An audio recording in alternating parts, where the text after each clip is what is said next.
Everyone, इस video में हम लोग पॉलिटी के आगे के क्वेश्चन को कवर करने वाले हैं और ये सारे फैक्ट हैं और बहुत ही ज़्यादा इम्पोर्टेंट ये सीरीज़ चल रही है आपकी जीएस के, जिसमें आपको टोटल 5500 प्रश्न कराए जा रहे हैं। और इसमें जो भी क्वेश्चन आपके हो रहे हैं ना, ये आपकी हर परीक्षा में हमेशा ही देखने को मिलता है और ये आने वाली सभी परीक्षाओं के लिए बहुत ज़्यादा महत्वपूर्ण है। अगर आप इसको देख लेते हैं 2 से 3 बार तो बहुत हद तक जीएस आपका तैयार हो जाएगा। अभी तक हम लोगों ने राष्ट्रपति तक क्वेश्चन आंसर कवर किया हुआ था, तो उसकी लिंक आपको डिस्क्रिप्शन में मिल जाएंगे। आगे हम उपराष्ट्रपति से रिलेटेड क्वेश्चन तैयार करेंगे जो कि पूछे जाते हैं।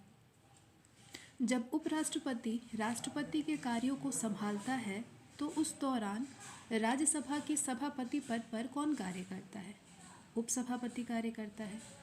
राष्ट्रपति की मृत्यु पर जब उपराष्ट्रपति राष्ट्रपति का पद ग्रहण करता है तो वो कितने दिनों तक आसीन रहता है? अधिकतम 6 महीने तक पद पर आसीन रहता है। कौन सबसे कम समय के लिए उपराष्ट्रपति पद पर आसीन रहा था? वीवी गिरी रहे थे। उपराष्ट्रपति को प्राप्त करने वाले वेतन भत्ते किससे हैं? राज्यसभा के होते हैं। उपराष्ट्रपति को प्राप्त होने वाले वेतन भत्ते आदि राज्यसभा के। श्री मोहम्मद आमिर अंसारी का भारत के उपराष्ट्रपति के रूप में कौन सा क्रमांक था? तो 12वें ये उपराष्ट्रपति रहे हैं अंसारी जी। भारत का उपराष्ट्रपति किसका पदेन सभापति होता है? राज्यसभा का पदेन सभापति होता है भारत का उपराष्ट्रपति। भारत के उपराष्ट्रपति के पद पर लगातार 2 बार कौन रहा था? डॉक्टर एस राधाकृष्णन रहे थे। उपराष्ट्रपति का निर्वाचन किसके द्वारा होता है? संसद के द्वारा। अपनी पदावधि समाप्त होने से पूर्व उपराष्ट्रपति को उसके पद से हटाने का अधिकार किसे है? संसद को है। उपराष्ट्रपति अपने वेतन मत का प्रयोग कब करता है? मतों के बराबर रहने की स्थिति में करता है। कौन राष्ट्रपति के चुनाव में तो मतदान नहीं करते हैं परंतु उपराष्ट्रपति के चुनाव में मतदान करते हैं? वो कौन है? संसद के जो मनोनीत सदस्य होते हैं वो राष्ट्रपति के चुनाव में तो मतदान नहीं करते हैं लेकिन उपराष्ट्रपति के चुनाव में मतदान करते हैं। भारत के प्रथम उपराष्ट्रपति कौन थे? डॉक्टर एस राधाकृष्णन थे, जो कि लगातार 2 बार बने थे। राज्यसभा की बैठकों का सभापतित्व कौन करता है? राज्यसभा की बैठकों का सभापतित्व उपराष्ट्रपति करते हैं। उपराष्ट्रपति के निर्वाचन में निर्वाचक मंडल के सदस्य कौन कौन होते हैं? संसद के सभी सदस्य होते हैं निर्वाचक मंडल के सदस्यों में। उपराष्ट्रपति का निर्वाचन कैसे होता है? उपराष्ट्रपति का निर्वाचन होता है अप्रत्यक्ष रूप से। ठीक है। जब उपराष्ट्रपति राष्ट्रपति का कार्यभार संभालता है तो उसे राष्ट्रपति पद के सभी विशेषाधिकार और भत्ते प्राप्त होते हैं। उपराष्ट्रपति पद के चुनाव संबंधी विवाद को किससे निर्देशित किया जाता है? सर्वोच्च न्यायालय को निर्देशित किया जाता है। भारत के उपराष्ट्रपति का निर्वाचन होता है संसद के दोनों सदनों के द्वारा। उपराष्ट्रपति को उसके कार्यकाल की समाप्ति के पूर्व पद से हटाने का अधिकार किसको है? संसद को है। भारत के उपराष्ट्रपति का निर्वाचन होता है संसद के दोनों सदनों के द्वारा। उपराष्ट्रपति को उसके कार्यकाल की समाप्ति के पूर्व पद से हटाने का अधिकार किसको होता है? संसद को है। भारत के उपराष्ट्रपति को पदच्युत करने का प्रस्तावित किया जा सकता है किसमें? केवल राज्यसभा में प्रस्तावित किया जा सकता है। भारत के उपराष्ट्रपति को कौन निकाल सकता है? लोकसभा की सम्मति से राज्यसभा निकाल सकता है। उपराष्ट्रपति के कार्यकाल की अवधि कितने वर्ष की होती है? 5 वर्ष की। उपराष्ट्रपति को पद की गोपनीयता की शपथ कौन दिलाता है? राष्ट्रपति दिलाते हैं। अगला टॉपिक है राज्यसभा। कौन संसद का स्थायी एवं उच्च सदन है? तो राज्यसभा संसद का स्थायी और उच्च सदन है। राज्यसभा को स्थायी सदन कहते हैं क्यों? क्योंकि इससे विघटित नहीं किया जा सकता है। वर्तमान में राज्यसभा के सदस्यों की अधिकतम संख्या कितनी हो सकती है? 250। बाकी चीज़ें आप करंट से अपडेट होइएगा। राष्ट्रपति द्वारा राज्यसभा में कितने व्यक्ति मनोनीत किए जाते हैं? 12। जिन संघ शासित क्षेत्रों में विधानसभाएं नहीं होती हैं उनके प्रतिनिधि किस प्रकार चुने जाते हैं? विशेष निर्वाचक मंडल के द्वारा चुने जाते हैं। राज्यसभा में सदस्यों का निर्वाचन किसके द्वारा होता है? आनुपातिक प्रतिनिधित्व के अनुसार एकल संक्रमणीय मत पद्धति के द्वारा निर्वाचन होता है। राज्यसभा के लिए प्रत्येक राज्य के प्रतिनिधियों का निर्वाचन कौन करता है? विधानसभा के निर्वाचित सदस्य करते हैं। राज्यसभा में राज्यों का प्रतिनिधित्व किस बात पर निर्भर करता है? राज्य की जनसंख्या पर। राज्यसभा में किस राज्य के प्रतिनिधियों की संख्या सर्वाधिक है? उत्तर प्रदेश की। उत्तर प्रदेश के प्रतिनिधियों की संख्या सर्वाधिक है। राज्यसभा के सदस्यों के लिए न्यूनतम आयु कितनी है? 30 वर्ष। और कार्यकाल कितने वर्ष का होता है? 6 वर्ष का होता है राज्यसभा के सदस्यों का। लोकसभा और राज्यसभा की गण पूर्ति यानी कोरम संख्या कितनी है? कोरम संख्या होता है कुल सदस्य का 1/10। राज्यसभा में कोरम के लिए निर्धारित संख्या 25 है। राज्यसभा को भंग करने का अधिकार किसको प्राप्त है? किसी को भी नहीं। राज्यसभा का सभापति कौन होता है? उपराष्ट्रपति।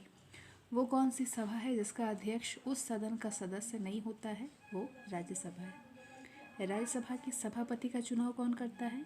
लोकसभा एवं राज्यसभा के सभी सदस्य करते हैं। राज्यसभा का सभापति किस प्रकार चुना जाता है? लोकसभा एवं राज्यसभा के सदस्यों के द्वारा संयुक्त रूप से चुना जाता है राज्यसभा के सभापति को। लोकसभा द्वारा पारित धन विधेयक राज्यसभा को प्राप्त होने के कितने दिनों के भीतर लोकसभा को वापस लौटाना पड़ता है? 14 दिनों के भीतर। क्या राज्यसभा का सभापति संसद के दोनों सदनों के संयुक्त अधिवेशन की अध्यक्षता कर सकता है? नहीं कर सकता है। राज्यसभा के द्विवार्षिक चुनावों की अधिसूचना कौन जारी करता है? निर्वाचन आयोग जारी करता है। राज्यसभा के सदस्यों का निर्वाचन होता है किसके द्वारा? राज्य के विधानसभा के निर्वाचित सदस्यों के द्वारा निर्वाचन होता है। स्वतंत्र भारत में राज्यसभा के प्रथम सभापति कौन थे? Doctor S Radhakrishnan. सर्वप्रथम किस फिल्म अभिनेता को राज्यसभा का सदस्य मनोनीत किया गया था? पृथ्वीराज कपूर को। राज्यसभा के लिए नामित फिल्म अभिनेत्री कौन थी? नरगिस दत्त थी। राज्यसभा की प्रथम महिला महासचिव कौन थी? एस रमा देवी। राज्यसभा का सर्वप्रथम गठन कब हुआ था? 3 अप्रैल 1952 को। 3 अप्रैल 1952 को 1952 को राज्यसभा का गठन हुआ था। अगला टॉपिक है लोकसभा। कौन जनता के द्वारा प्रत्यक्ष रूप से निर्वाचित सदन है? लोकसभा। लोकसभा जनता के द्वारा प्रत्यक्ष रूप से चुना जाता है ये सदन। भारत में लोकसभा किसका प्रतिनिधित्व करती है? भारतीय जनता का। भारतीय संविधान के किस अनुच्छेद में लोकसभा के गठन के संबंध में प्रावधान किया गया है? अनुच्छेद 81 और 331 में लोकसभा के गठन के संबंध में प्रावधान है। मूल संविधान में लोकसभा सदस्यों की संख्या कितनी निर्धारित की गई थी? 500। 21वें संवैधानिक संशोधन अधिनियम द्वारा लोकसभा की अधिकतम सदस्य संख्या कितनी निर्धारित की गई? 545। लोकसभा की अधिकतम सदस्य संख्या कितनी हो सकती है? 552 हो सकती है। राष्ट्रपति आंग्ल भारतीय समुदाय के कितने प्रतिनिधियों को लोकसभा में मनोनीत करता है? 2। वर्तमान में लोकसभा सदस्यों की प्रभावी संख्या कितनी है? 545। राष्ट्रपति के द्वारा लोकसभा में आंग्ल भारतीय समुदाय के 2 सदस्यों को किस अनुच्छेद के तहत मनोनीत करता है? अनुच्छेद 331 के तहत। लोकसभा में आंग्ल भारतीय समुदाय से 2 सदस्यों को मनोनीत करने की शक्ति किसके पास है? भारत के राष्ट्रपति के पास। लोकसभा में राज्यों को किस आधार पर सीटें आवंटित होती है? जनसंख्या के आधार पर। वर्तमान लोकसभा में प्रत्येक राज्य के लिए स्थानों का आवंटन आधारित है किस पर? 1971 की जनगणना पर। लोकसभा में राज्यसभा सीटों का आवंटन 1971 की जनगणना पर आधारित है। ये निर्धारण किस वर्ष तक यथावत रहेगा? 2026 तक। लोकसभा का एक निर्वाचन क्षेत्र कम से कम कितनी जनसंख्या का प्रतिनिधित्व करता है? 7.5 लाख। लोकसभा के लिए प्रथम आम चुनाव कब हुआ था? 1952 में। कौन सी लोकसभा के चुनाव 9 चरणों में संपन्न हुए थे? 16वां जो लोकसभा का चुनाव हुआ था वो 9 चरणों में संपन्न हुआ था। कौन सा संवैधानिक संशोधन राज्यों से चुने जाने वाले लोकसभा के सदस्यों की संख्या बढ़ाने से संबंधित है? 7वां और 21वां। लोकसभा में केंद्र शासित प्रदेशों के प्रतिनिधित्व चुने जाते हैं किसके द्वारा? प्रत्यक्ष निर्वाचन द्वारा। राष्ट्रपति लोकसभा के 2 सदस्यों को किसका प्रतिनिधित्व देने के लिए नामित कर सकता है? एंग्लो इंडियन का। लोकसभा का चुनाव लड़ने के लिए इच्छुक व्यक्ति की न्यूनतम आयु होनी चाहिए कितना? 25 वर्ष। किस राज्य का लोकसभा एवं राज्यसभा में प्रतिनिधित्व सबसे अधिक है? उत्तर प्रदेश का। कौन सा राज्य सबसे अधिक प्रतिनिधित्व लोकसभा में भेजता है? उत्तर प्रदेश भेजता है। झारखंड क्षेत्र से लोकसभा के सदस्यों की कुल संख्या 14। उत्तर प्रदेश के अतिरिक्त लोकसभा में किन 2 राज्यों का प्रतिनिधित्व सबसे अधिक है? महाराष्ट्र और बिहार का। वर्तमान में किस राज्य का लोकसभा में अधिकतम सदस्यों की संख्या के हिसाब से दूसरा स्थान है? महाराष्ट्र का। बिहार में लोकसभा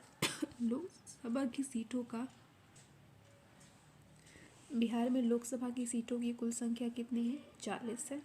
और छत्तीसगढ़ राज्य में लोकसभा कितने निर्वाचित क्षेत्र हैं? 11। लोकसभा में किस संघ शासित क्षेत्र के सर्वाधिक प्रतिनिधि निर्वाचित होकर के आते हैं? दिल्ली से। नेक्स्ट, संघ शासित क्षेत्र दिल्ली कितने प्रतिनिधि निर्वाचित कर लोकसभा में भेजा जाता है? 7। संघ शासित क्षेत्र दिल्ली कितने प्रतिनिधि निर्वाचित कर लोकसभा में भेजता है? 7। लोकसभा का सामान्यतः कार्यकाल कितने वर्ष का होता है? 5 वर्ष का। आपातकाल के दौरान संसद लोकसभा का कार्यकाल एक बार में कितने समय के लिए बढ़ा सकती है? 1 वर्ष के लिए। लोकसभा में कोरम पूरा करने के लिए कम से कम कितने सदस्यों की ज़रूरत होती है? कुल सदस्यों का 1/10वां भाग की।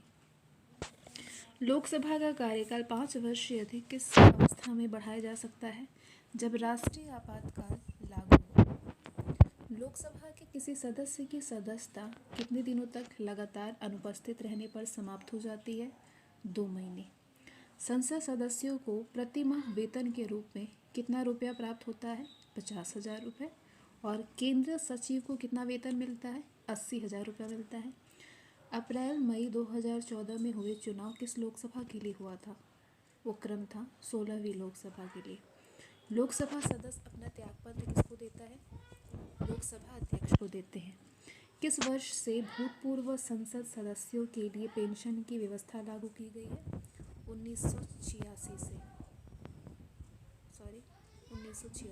1976 से।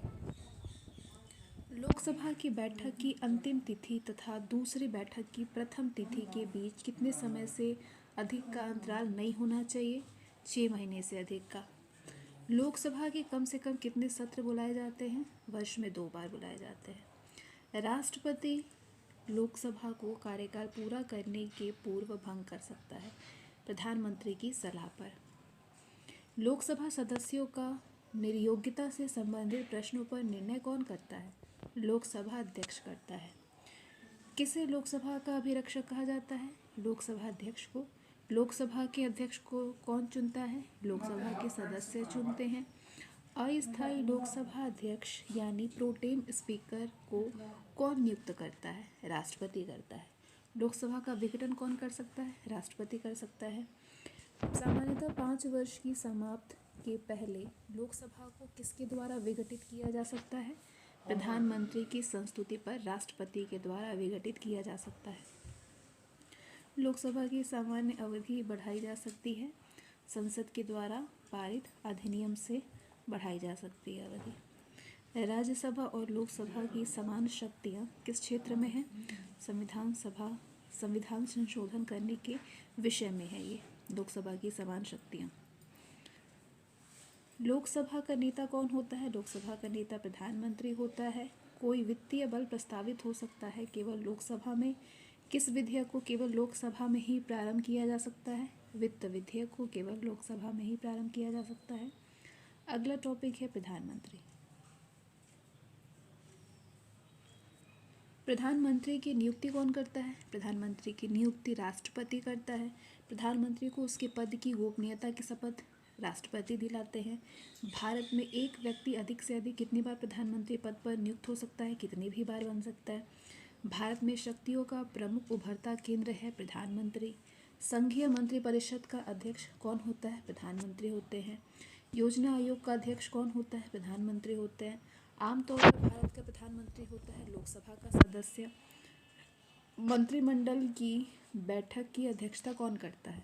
संघीय बैठक की अध्यक्षता प्रधानमंत्री करते हैं। संसदीय शासन प्रणाली में वास्तविक कार्यपालिका की शक्ति किसके पास होती है? प्रधानमंत्री के पास होती है। संसदीय शासन प्रणाली सर्वप्रथम किस देश में विकसित हुई है? ब्रिटेन में।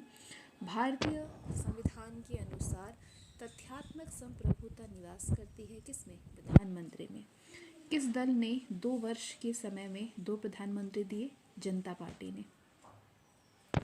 प्रधानमंत्री की नियुक्ति राष्ट्रपति करता है, ये इस अनुच्छेद में वर्णित है, अनुच्छेद 75 में। भारत के प्रधानमंत्री पद के लिए उम्मीदवार ये कम से कम कितनी उम्र होनी चाहिए? 25 वर्ष होनी चाहिए। प्रधानमंत्री कौन बनता है? लोकसभा में लोकसभा में बहुमत दल का नेता प्रधानमंत्री बनते हैं। यदि भारत के प्रधानमंत्री संसद के उच्च सदन के सदस्य हैं तो वे अविश्वास प्रस्ताव की स्थिति में अपने पक्ष में वोट नहीं दे सकेंगे। भारत के प्रधानमंत्री का पद है संविधान द्वारा सृजित। प्रधानमंत्री का पद ग्रहण करने के समय विधानसभा के सदस्य थे HD देवगौड़ा। लोकसभा का विश्वास मत प्राप्त किए बिना ही प्रधानमंत्री पद पर कार्य करने वाले प्रथम व्यक्ति कौन थे? चौधरी चरण सिंह।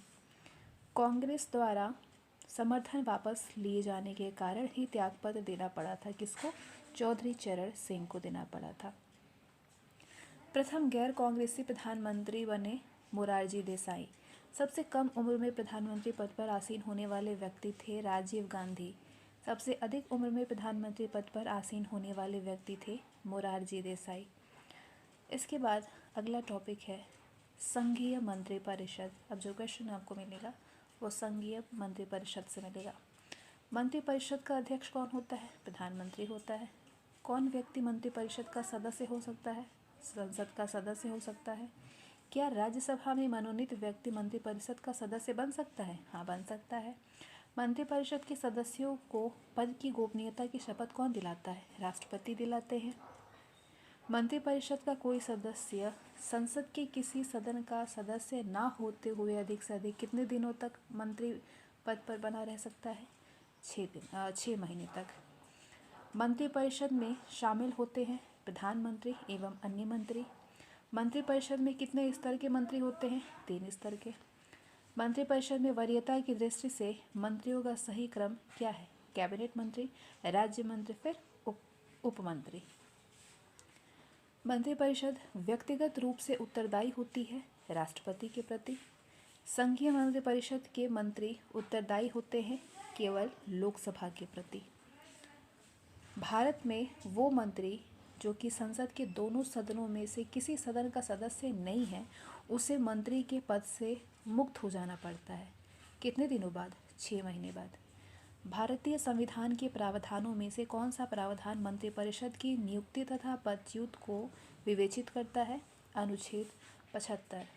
भारतीय संविधान के अनुच्छेद 14 और 75 किन विषयों पर विचार करते हैं? मंत्रिपरिषद पर।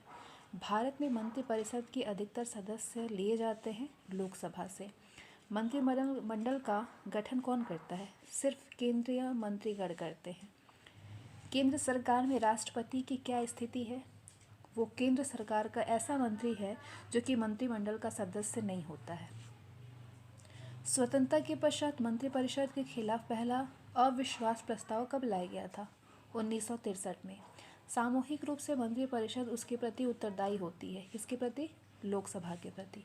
यदि कोई मंत्री राज्यसभा का सदस्य है तो क्या वो लोकसभा में अपना वक्तव्य दे सकता है? हाँ, बिल्कुल दे सकता है। राजनीतिक शब्दावली में शून्यकाल का क्या अर्थ होता है?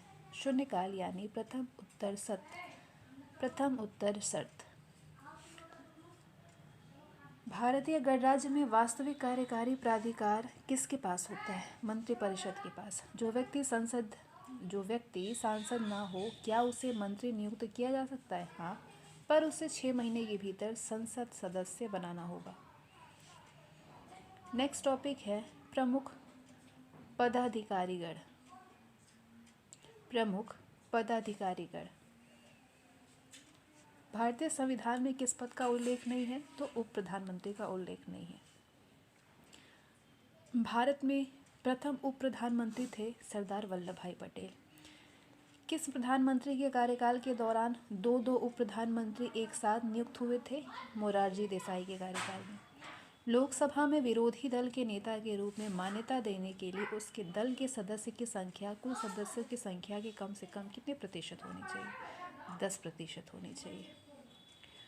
लोकसभा में मान्यता प्राप्त विरोधी दल के नेता को किसके समान सुविधाएं और मान्यताएं प्रदान की जाती हैं? क्या लोकसभा का विरोधी दल के पहले मान्यता प्राप्त नेता कौन थे? राम सुभग सिंह। लोकसभा अध्यक्ष का चुनाव कौन करता है? लोकसभा के सदस्य करते हैं। लोकसभा का अस्थायी अध्यक्ष यानी प्रोटेम स्पीकर किसके द्वारा नियुक्त किया जाता है? राष्ट्रपति के द्वारा। लोकसभा अध्यक्ष किस रूप से शपथ लेता है? लोकसभा के आम सदस्य के रूप में शपथ लेता है। लोकसभा अध्यक्ष को पद की शपथ ग्रहण कौन कराता है? शपथ ग्रहण करने की आवश्यकता नहीं होती है। लोकसभा अध्यक्ष अपना त्यागपत्र किसको देता है? लोकसभा उपाध्यक्ष को देता है। लोकसभा के अध्यक्ष को किस प्रकार पद से हटाया जा सकता है? लोकसभा के सदस्यों द्वारा साधारण बहुमत से संकल्प पारित करके हटाया जा सकता है। लोकसभा अध्यक्ष को प्रतिमाह वेतन के रूप में कितना रुपया मिलता है? 1,25,000। निर्णायक मत देने का अधिकार होता है लोकसभा अध्यक्ष को। स्पीकर और डिप्टी स्पीकर की अनुपस्थिति में लोकसभा की अध्यक्षता कौन करता है? लोकसभा का सर्वाधिक वरिष्ठ सदस्य करता है। लोकसभा का सचिवालय सीधे नियंत्रित होता है लोकसभा अध्यक्ष के द्वारा। भारतीय संसद के दोनों सदनों के संयुक्त अधिवेशन का सभापतित्व यानी अध्यक्षता कौन करता है? लोकसभा अध्यक्ष करते हैं। लोकसभा में किसी विधेयक को धन विधेयक के रूप में कौन प्रमाणित करता है? लोकसभा अध्यक्ष करते हैं। किस समिति का पदेन अध्यक्ष लोकसभा अध्यक्ष होता है? नियम समिति का। लोकसभा महासचिव यानी सेक्रेटरी जनरल जो कि लोकसभा सचिवालय का प्रमुख होता है किसके द्वारा नियुक्त किया जाता है? स्पीकर के द्वारा। संसद के संयुक्त अधिवेशन में किसी विधेयक पर निर्णायक मत देने का अधिकार किसे है? लोकसभा अध्यक्ष को है। लोकसभा का सचिवालय किसके प्रत्यक्ष पर्यवेक्षण एवं नियंत्रण में कार्य करता है? तो लोकसभा अध्यक्ष के। संसद के दोनों सदनों के संयुक्त अधिवेशन को कौन बुलाता है? राष्ट्रपति बुलाते हैं। स्वतंत्र भारत के प्रथम लोकसभा अध्यक्ष कौन थे? गणेश वासुदेव मावलंकर। भारत के किस राष्ट्रपति ने पूर्व में लोकसभा अध्यक्ष का पद भी संभाला था? नीलम संजीव रेड्डी। प्रथम स्पीकर जिसके खिलाफ लोकसभा में अविश्वास प्रस्ताव लाया गया था वो कौन थे? KS हेगड़े। लोकसभा के पिता के रूप में कौन जाने जाते हैं? GV मावलंकर। ब्रिटिश परंपराओं के अनुरूप किस लोकसभा अध्यक्ष ने सर्वप्रथम अपने दल की सदस्यता त्याग दी थी? नीलम संजीव रेड्डी ने। लोकसभा के प्रथम उपाध्यक्ष कौन थे? अनंत शयनम आयंगर थे। अनंत शयनम आयंगर लोकसभा के प्रथम उपाध्यक्ष थे।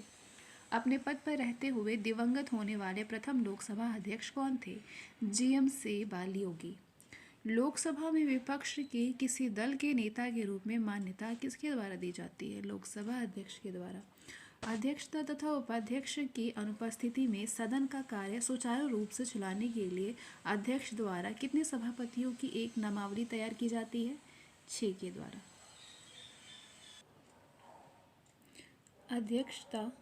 अध्यक्ष तथा उपाध्यक्ष की अनुपस्थिति में सदन का कार्य सुचारू रूप से चलाने के लिए अध्यक्ष द्वारा कितने सभापतियों की एक नामावली तैयार की जाती है?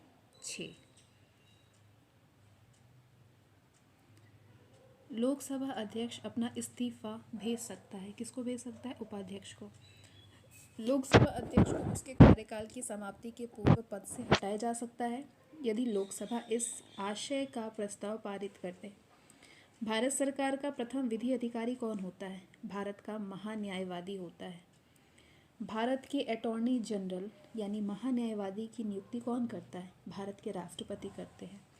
भारत सरकार को कानूनी विषयों पर परामर्श कौन देता है? अटॉर्नी जनरल देते हैं, महान्यायवादी। भारत सरकार का मुख्य विधि परामर्शदाता कौन है? Attorney general of India. वो व्यक्ति कौन है जो कि संसद सदस्य नहीं होता है लेकिन जिसे संसद को संबोधित करने का अधिकार होता है? वो होता है भारत की अटॉर्नी जनरल। कौन सा प्राधिकारी संसद के किसी भी सदन की कार्यवाही में भाग ले सकता है? भारत का महान्यायवादी। भारत का महान्यायवादी कब तक पद धारण करता है? राष्ट्रपति के प्रसाद पर्यंत। किसे संसद के दोनों सदनों में बोलने, अन्य कार्यवाहियों में सम्मिलित होने तथा किसी भी संसदीय कमेटी का सदस्य होने का अधिकार तो है, परंतु उसे वोट देने का अधिकार नहीं होता है। वो है भारत के अटॉर्नी जनरल। महान्यायवादी को प्रति माह कितना रुपया वेतन मिलता है? 90,000। संविधान के किस अनुच्छेद के अंतर्गत राष्ट्रपति द्वारा भारत के महान्यायवादी की नियुक्ति की जाती है? अनुच्छेद 76 के तहत। जिला कलेक्टर किस अधिकारी के अधीनस्थ कार्य करते हैं? संभागायुक्त के अधीनस्थ कार्य करते हैं। भारत सरकार का सर्वोच्च शासकीय अधिकारी कौन है? भारत के मंत्रिमंडलीय सचिव। मुख्य सतर्कता आयुक्त की नियुक्ति कौन करता है? राष्ट्रपति करता है। भारत के संपरीक्षा एवं लेखा प्रणालियों का प्रधान कौन होता है? भारत का नियंत्रक एवं महालेखा परीक्षक। किसे राज्य विधानमंडल के सदनों की कार्यवाहियों में भाग लेने और बोलने का अधिकार है किंतु मतदान का अधिकार नहीं है? वो है महाधिवक्ता।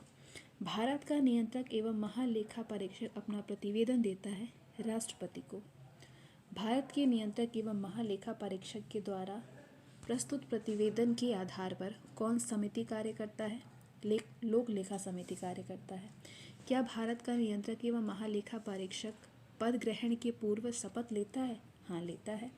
किसकी नियुक्ति लोक धन के व्यय की निगरानी के लिए संसदीय प्रहरी यानी वॉच डॉग के रूप में की जाती है?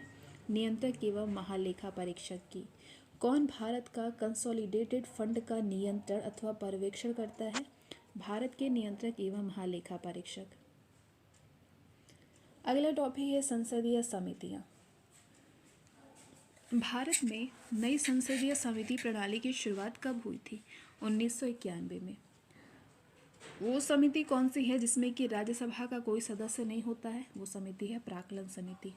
संसद की वो स्थायी समिति कौन सी है जिसमें कि राज्यसभा के सदस्य शामिल नहीं होते हैं? प्राक्कलन समिति।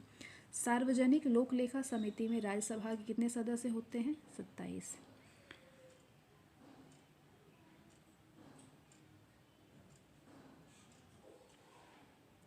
यहाँ पे क्या दिया हुआ है क्लियर नहीं है।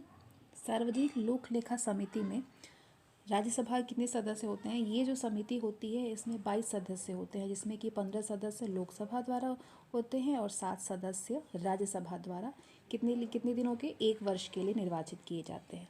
ठीक है। किसी संसदीय समिति को प्राक्कलन समिति की जुड़वा बहन कहा जाता है। किस संसदीय समिति को कहा जाता है प्राक्कलन समिति की जुड़वा बहन? लोक लेखा समिति को। संसद की कौन सी समिति नियंत्रक एवं महालेखा पर्यवेक्षक की रिपोर्टों की समीक्षा करती है? लोक लेखा समिति करती है। यहाँ पे राज्यसभा के कितने सदस्य होते हैं? 7।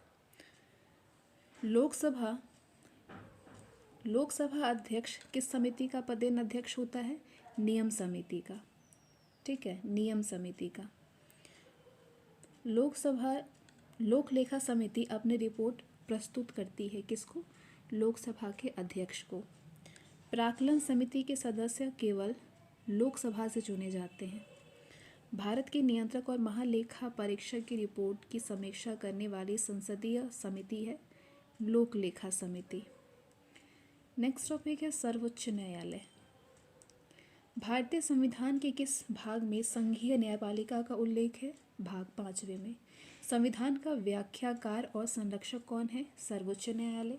सर्वोच्च न्यायालय में तदर्थ न्यायाधीश की नियुक्ति होती है जब न्यायालय के किसी सत्र के लिए न्यायाधीशों का कोरम नहीं होता है तब। सर्वोच्च न्यायालय के तदर्थ न्यायाधीशों की नियुक्ति कौन कर सकता है? राष्ट्रपति की अनुमति प्राप्त कर सर्वोच्च न्यायालय का मुख्य न्यायाधीश करता है। सर्वोच्च न्यायालय में न्यायाधीश नियुक्ति होने के लिए व्यक्ति को कम से कम कितने वर्ष उच्च न्यायालय का एडवोकेट होना चाहिए? 10 वर्ष। भारत के सर्वोच्च न्यायालय का एक न्यायाधीश कितनी उम्र तक अपने पद पर बना रह सकता है? 65 वर्ष तक। उच्चतम न्यायालय के न्यायाधीश की सेवानिवृत्ति की आयु कितनी होती है? 65 वर्ष। सर्वोच्च न्यायालय के न्यायाधीश के विरुद्ध महाभियोग का प्रस्ताव पारित हो जाने पर पदच्युत का आदेश कौन जारी कर सकता है? राष्ट्रपति कर सकता है।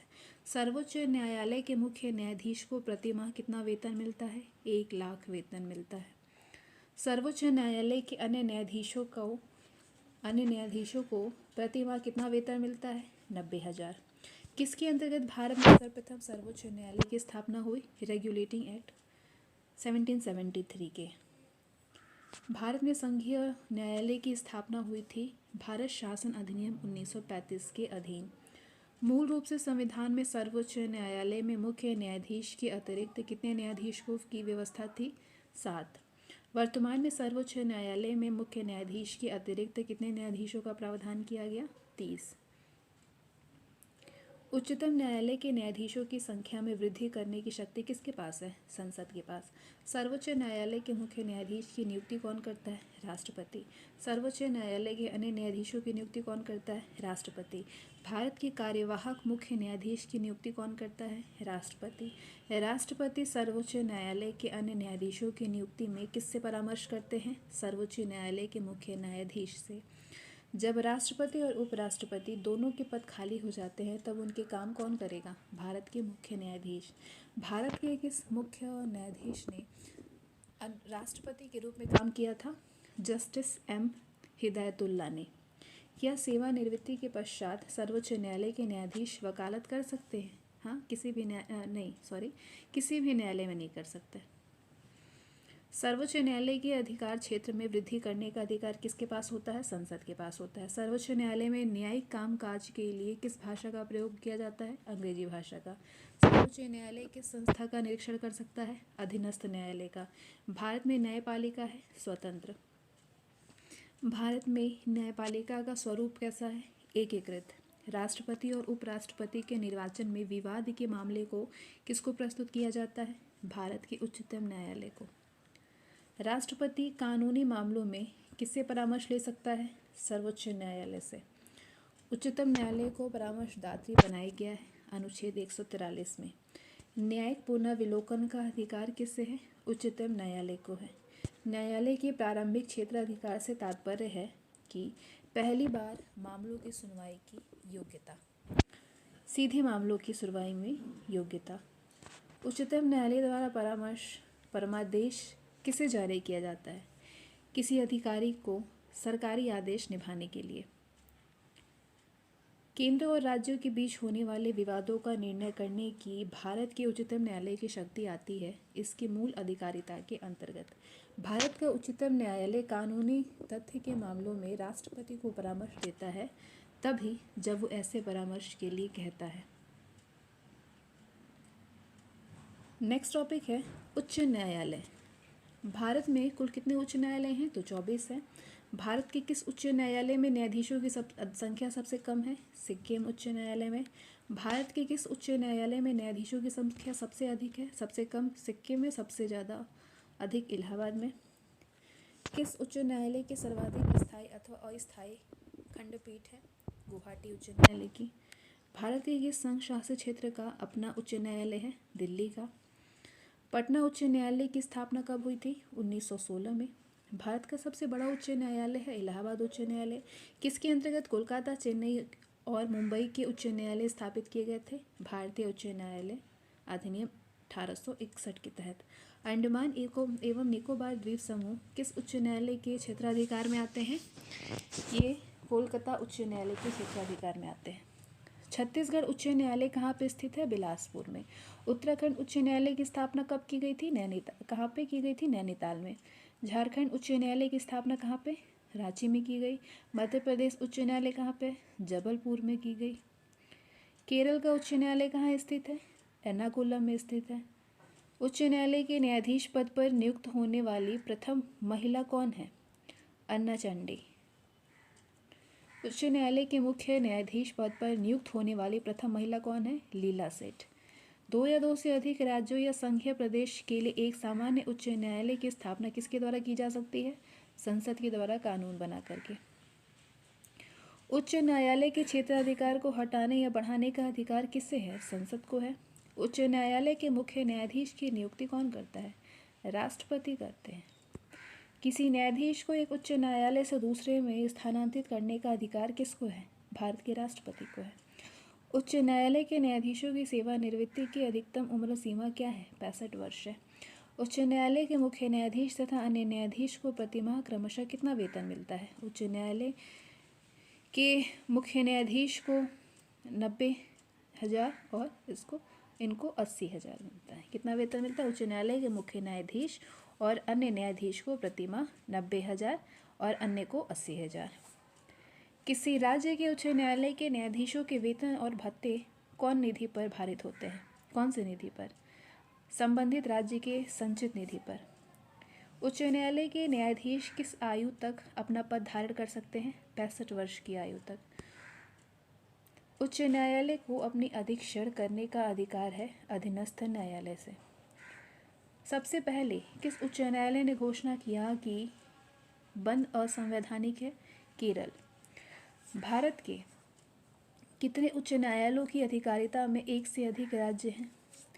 संघ राज्य क्षेत्र को छोड़ करके 3। उच्च न्यायालय का न्यायाधीश बनने हेतु उम्मीदवार के द्वारा किसी उच्च न्यायालय में 10 वर्ष तक अधिवक्ता के रूप में कार्य किया गया हो। उच्च न्यायालय का न्यायाधीश बनने के लिए उम्मीदवार क्या होना चाहिए? किसी उच्च न्यायालय में 10 वर्ष तक अधिवक्ता के रूप में कार्य किया गया हो। नेक्स्ट टॉपिक है राज्यपाल। राज्य की कार्यपालिका शक्ति किसमें निहित होती है? राज्यपाल में। राज्य सरकार का कार्यवाही अध्यक्ष होता है राज्यपाल। भारतीय राज्यों में राज्यपाल की नियुक्ति कौन करता है? राष्ट्रपति करता है। राष्ट्रपति किसकी सलाह पर किसी राज्य के राज्यपाल की नियुक्ति करते हैं? प्रधानमंत्री की सलाह पर। राज्य सरकार का संवैधानिक प्रमुख कौन होता है? राज्यपाल होता है। सामान्य रूप से राज्यपाल का कार्यकाल कितना होता है? 5 वर्षों का। राज्यपाल राज्य में कितना प्रतिनिधि होता है? राष्ट्रपति का। किसका? राज्यपाल जो होता है वो राज्य में किसका प्रतिनिधि होता है? राष्ट्रपति का। जम्मू कश्मीर के राज्यपाल को कौन नियुक्त करता है? भारत का राष्ट्रपति करता है। राज्यपाल को प्रतिमाह कितना वेतन मिलता है? प्राप्त होती है 1,10,000। राज्यों के गवर्नर संविधान के अंतर्गत किसके प्रति अपने आचरण के लिए उत्तरदायी होते हैं? राष्ट्रपति के। राज्यपाल का वेतन और भत्ता किस कोष से आता है? राज्य की संचित निधि से आता है। राष्ट्रपति शासन में राज्य का प्रमुख शासन संचालक कौन होता है? राज्यपाल होता है। राज्य मंत्रिपरिषद का गठन कौन करता है? राज्यपाल करता है। कौन भारत के राष्ट्रपति की इच्छा तक ही पद पर बना रह सकता है? राज्यपाल।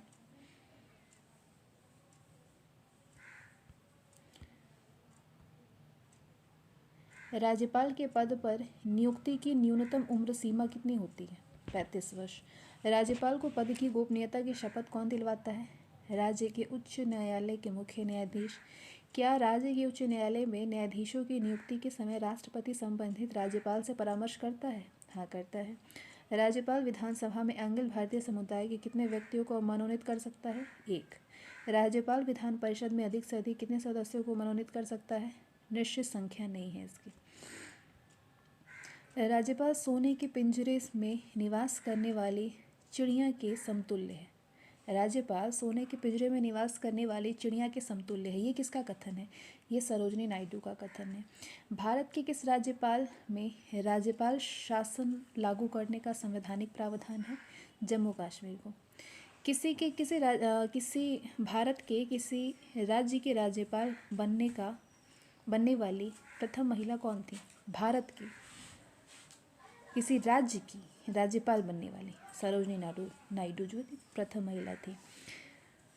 क्वेश्चन इससे दिया हुआ था जो समझ में ही नहीं आ रहा था। किसकी अनुमति के बिना राज्य की विधानसभा में कोई धन विधेयक पेश नहीं किया जा सकता है? राज्यपाल के बिना, अनुमति के बिना। राज्य स्तर पर मंत्रिपरिषद के मंत्रियों की नियुक्ति कौन करता है? राज्यपाल करता है। राज्यपाल द्वारा जारी अध्यादेश कितने समय के बाद में स्वतः समाप्त हो जाता है? 6 सप्ताह के। राज्य सरकार को बर्खास्त किया जा सकता है राज्यपाल की सिफारिश पर प्रधानमंत्री के द्वारा। राज्यपाल का मुख्य सलाहकार कौन रहता है? मुख्यमंत्री रहते हैं। नेक्स्ट टॉपिक है मुख्यमंत्री। मुख्यमंत्री की नियुक्ति राज्यपाल के द्वारा की जाती है। मुख्यमंत्री की नियुक्ति संविधान के किस अनुच्छेद के तहत की जाती है? 163। भारतीय राज्य की प्रथम महिला मुख्यमंत्री बनी थी सुचेता कृपलानी।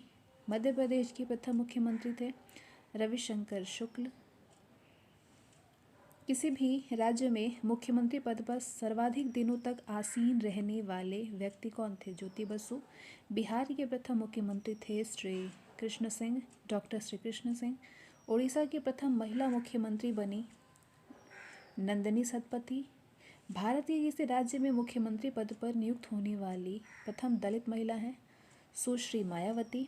उत्तर प्रदेश की प्रथम महिला मुख्यमंत्री कौन थी? सुचेता कृपलानी। मुख्यमंत्री के बाद नेक्स्ट टॉपिक है विधान परिषद।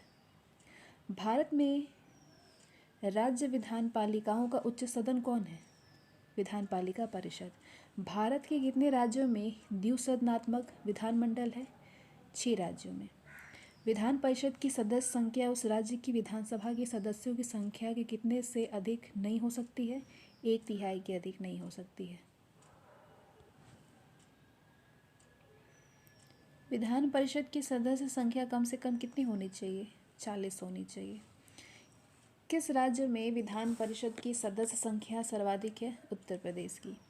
किसी राज्य में विधान परिषद की व्यवस्था संविधान के किस अनुच्छेद के तहत की जाती है? आर्टिकल 169 के अकॉर्डिंग।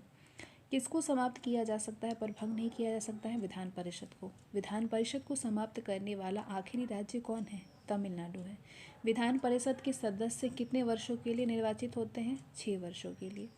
विधान परिषद का सदस्य होने के लिए कम से कम कितनी आयु सीमा होनी चाहिए? 30 वर्ष। विधान परिषद के कितने सदस्य प्रत्येक दूसरे वर्ष अवकाश ग्रहण करते हैं? 1/3। विधान परिषद की गणपूर्ति कुल सदस्य संख्या कितना भाग होता है? 1/10। विधान परिषद की बैठक की अंतिम तिथि तथा दूसरी बैठक की प्रथम तिथि के बीच में कितने समय से अधिक का अंतर नहीं होना चाहिए? 6 महीने से। विधान परिषद की एक वर्ष में कम से कम कितनी बैठकें होनी चाहिए? अनिवार्य है 2। किसी राज्य में विधान परिषद की संरचना अथवा विघटन किया जा सकता है संसद के द्वारा राज्यपाल की अनुशंसा पर। राज्य विधान परिषद के निर्वाचन क्षेत्रों का परिसीमन किसके द्वारा किया जाता है? परिसीमन आयोग के द्वारा। राज्य की विधान परिषद के कितने सदस्य विधानसभा द्वारा चुने जाते हैं? 1/3। भारत के राज्य विधान परिषद के सदस्यों का कितना हिस्सा स्थानीय निकायों द्वारा चुना जाता है? 1/3। विधान परिषद की कुल सदस्य संख्या का कितना भाग माध्यमिक स्कूलों, कॉलेजों और विश्वविद्यालयों के शिक्षकों द्वारा निर्वाचित होता है? 1/12 सदस्य। यदि किसी राज्य विधान परिषद का सभापति अपने पद से त्यागपत्र देना चाहे तो वो अपना त्यागपत्र किसको देगा? उपसभापति को देगा। यदि 14 दिन के अंदर विधान परिषद वित्त विधेयक को नहीं लौटाती है तब क्या होगा? वो दोनों सदनों के द्वारा पारित माना जाएगा। दोनों सदनों के द्वारा। किसी साधारण विधेयक को विधान परिषद अधिक से अधिक कितने दिनों तक रोक करके रख सकती है? 4 महीने तक। नेक्स्ट टॉपिक है विधानसभा। राज्य विधानसभा का गठन संविधान के किस अनुच्छेद के तहत किया जाता है? अनुच्छेद 170 के तहत। भारतीय संविधान के अनुच्छेदों में कौन सा राज्य की विधानसभाओं के निर्वाचन का प्रावधान करता है? अनुच्छेद 170। किसी राज्य की विधानसभा में अधिकतम कितने सदस्य हो सकते हैं? 500। किसी राज्य की विधानसभा के सदस्यों की न्यूनतम संख्या कितनी हो सकती है? 60 हो सकती है न्यूनतम। भारतीय संविधान ये प्रावधान करता है कि किसी भी राज्य विधानसभा में 60 से कम सदस्य नहीं हो सकते हैं। तो कौन सा राज्य इसका अपवाद है? सिक्किम। किस राज्य में विधानसभा सदस्यों की संख्या सबसे कम है? उत्तर प्रदेश।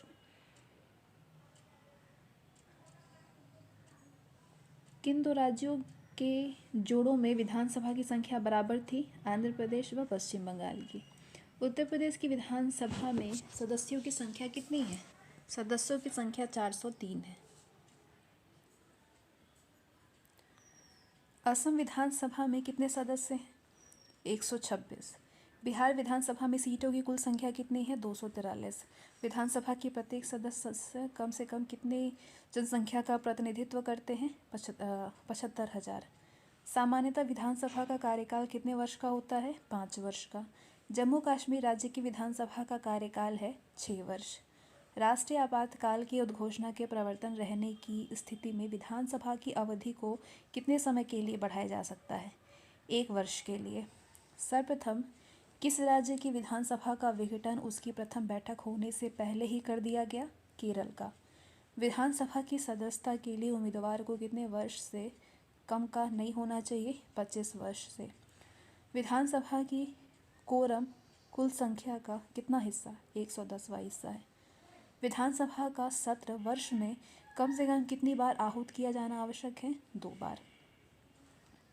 विधानसभा की बैठक की अंतिम तिथि तथा दूसरी बैठक की प्रथम तिथि के बीच में कितने समय से अधिक का अंतर नहीं होना चाहिए? तो 6। प्रथम बैठक की अंतिम और दूसरी बैठक की प्रथम तिथि के बीच में कितने का अंतर नहीं होना चाहिए? 6 का। विधानसभा अध्यक्ष का चुनाव कौन करता है? विधानसभा के सदस्य करते हैं। अस्थायी विधानसभा अध्यक्ष की नियुक्ति कौन करता है? राज्यपाल। विधानसभा अध्यक्ष को उसके पद की शपथ कौन दिलवाता है? तो शपथ ग्रहण करने की आवश्यकता नहीं होती है विधानसभा अध्यक्ष को। विधानसभा अध्यक्ष अपना त्यागपत्र विधानसभा उपाध्यक्ष को देता है।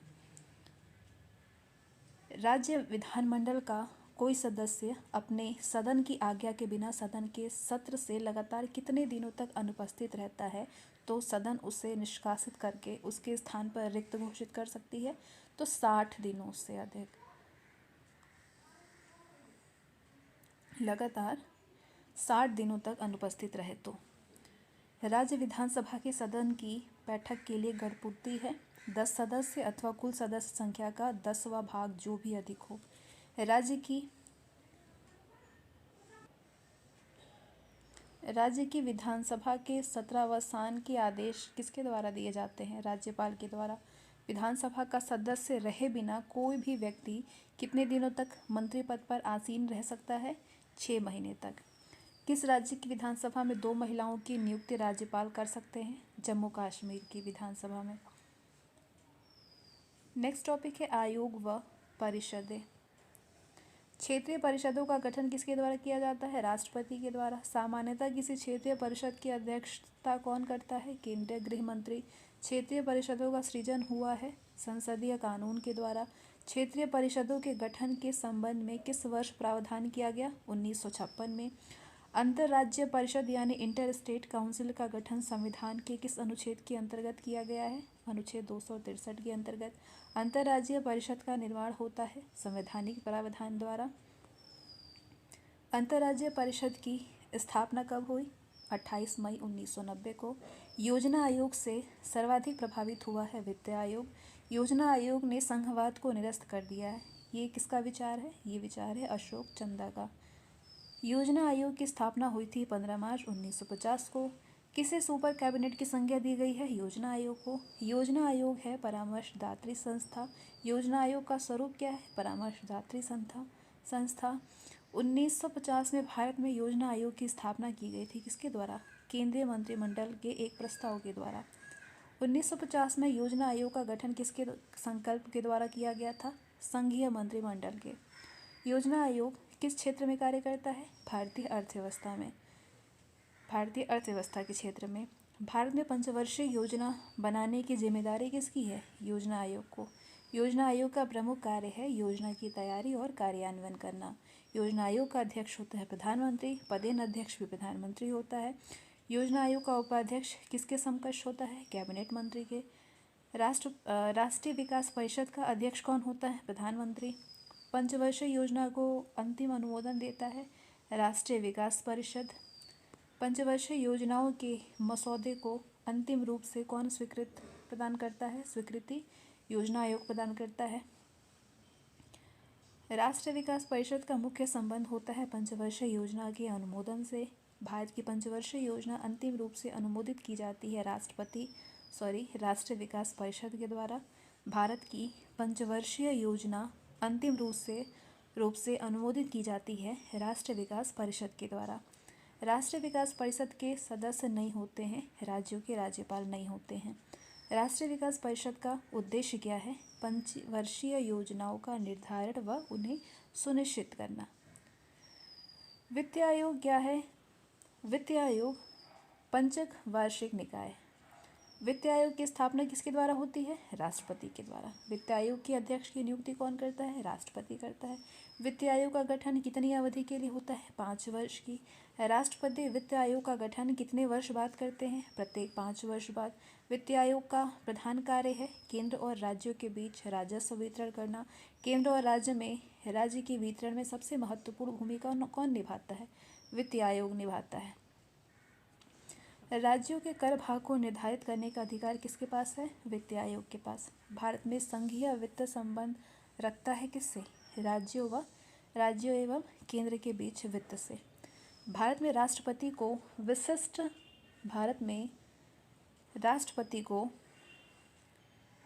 विशिष्ट केंद्र राज्य राजकोषीय संबंधों के बारे में सुझाव किसके द्वारा दिया जाता है? वित्त आयोग के द्वारा। भारतीय संविधान के किस अनुच्छेद के अंतर्गत वित्त आयोग का गठन किया जाता है? अनुच्छेद 280 के तहत। वित्त आयोग में अध्यक्ष के अतिरिक्त कितने सदस्यों की व्यवस्था है?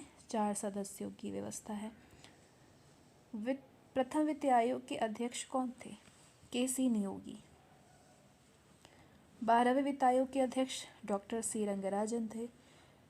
कौन सा प्राधिकरण भारतीय समेकित निधि में राज्यों को राज्य की सहायता अनुदान देने वाले सिद्धांतों की अनुशंसा करता है? वित्त आयोग करता है। भारतीय लोक प्रशासन संस्थान की स्थापना कब हुई थी? मार्च 1954 को। भारतीय पुलिस सेवा का प्रशिक्षण कहाँ पे होता है? हैदराबाद में। सिविल सेवाओं का भारतीयकरण किया गया लॉर्ड लिटन द्वारा। अखिल भारतीय सेवा का गठन कौन कर सकता है? संसद कर सकता है। भारतीय प्रशासनिक सेवा यानी IAS तथा भारतीय पुलिस सेवा यानी IPS को समाप्त करने की सिफारिश किसने की थी? राजमन्नार आयोग ने किया था। संविधान का कौन सा अनुच्छेद संघ लोक सेवा आयोग से संबंधित है? अनुच्छेद 315। संघ लोक सेवा आयोग में अध्यक्ष के अलावा कितने सदस्य होते हैं? 9। संघ लोक सेवा आयोग के अध्यक्ष की नियुक्ति कौन करता है? राष्ट्रपति। संघ लोक सेवा आयोग के अध्यक्ष की पदावधि कितनी होती है?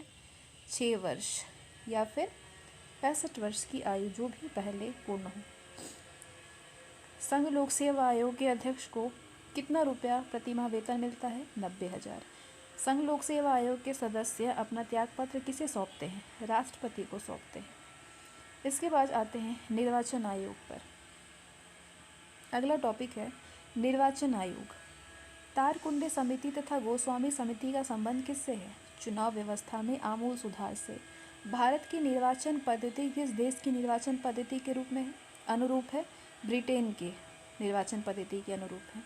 भारतीय संविधान के किस अनुच्छेद में निर्वाचन आयोग का वर्णन है? अनुच्छेद 324 में है।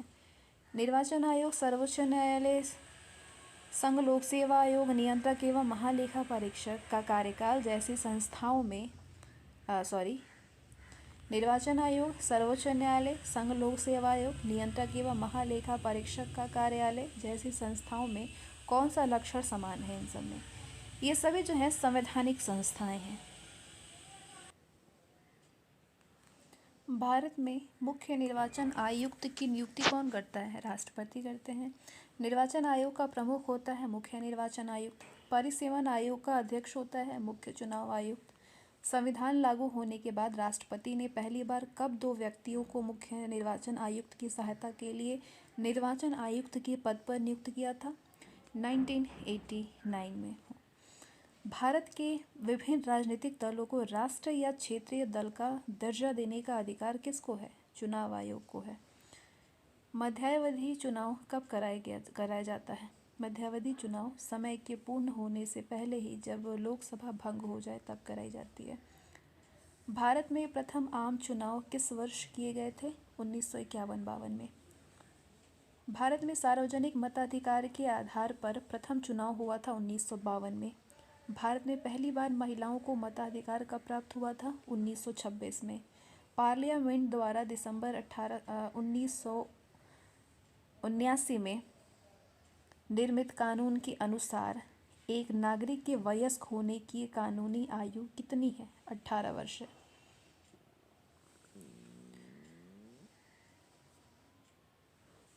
भारत में मतदान की आयु पार्लियामेंट के द्वारा दिसंबर 1989 में निर्मित कानून के अनुसार एक नागरिक के वयस्क होने की कानूनी आयु 18 वर्ष होनी चाहिए। और भारत में मतदान की आयु सीमा को 21 वर्ष से घटाकर 18 वर्ष कब किया गया? 1989 में किया गया। तो दो तरीके से इस प्रश्न को बनाया गया है। भारत में मतदान की न्यूनतम निर्धारित आयु कितनी है? 18 वर्ष है। चुनाव के समय किसी चुनाव क्षेत्र में चुनाव प्रचार कब बंद करना होता है? मतदान समाप्त होने से 48 घंटे पहले। किसी निर्वाचन के दौरान किसी राजनीतिक दल के उम्मीदवार की मृत्यु हो जाने की स्थिति में कितने दिनों के अंदर दूसरा प्रत्याशी खड़ा करना पड़ता है? 7 दिनों के अंदर।